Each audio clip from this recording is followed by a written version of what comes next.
Hello guys, magandang gabi po sa inyong lahat.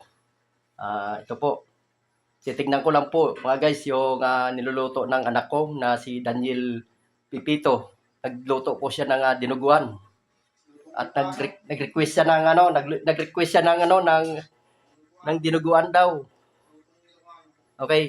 Ito guys, ipapakita ko sa inyo. Nagluluto po siya sa aming munting kusina. Ito guys, lalabas na po ako.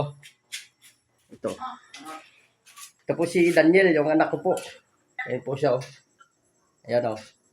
Ito po yung kanyang niluluto. Yung dinuguan. Ilocano. Baboy. Sa Ilocano, dinardaraan. Ilugong Ilocano. Ayan po.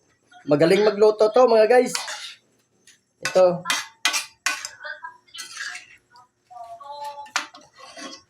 Ayan po, yung kanyang niluluto. Dinuguang baboy. Ayan po. Kompleto Ricardo po yun. Yung kanyang niluluto kasi gusto niya po, mga guys, gusto niya po mag-ulam ng mga masasarap daw. Kasi nagsawa na daw siya ng mga gulay. Kagagaling niya lang po ito ng San Fernando, La Union. Ayun po, yun po siya. Yan. Nag-request po kasi sa akin na magluluto daw ng dinuguang baboy.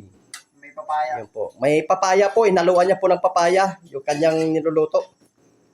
Ito po, ayun. Okay na. Grabe, napakasarap. Napakasarap magluto ito. Yung mga niluluto niya po doon sa may province ng La Union. Malapit na po sa Baguio yun. Yung La Union. Yan po. Yan.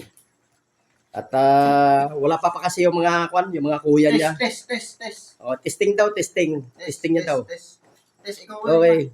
Ikaw may. Ayaw ko, baka mamaya ipaprank mo na naman ako. Shit. Katulad nung isang video ko, guys, pinrank nga ako. Sobrang alat yung pinatikim na sa aking sopas. Yes. Grabe. Deng. Okay. Test.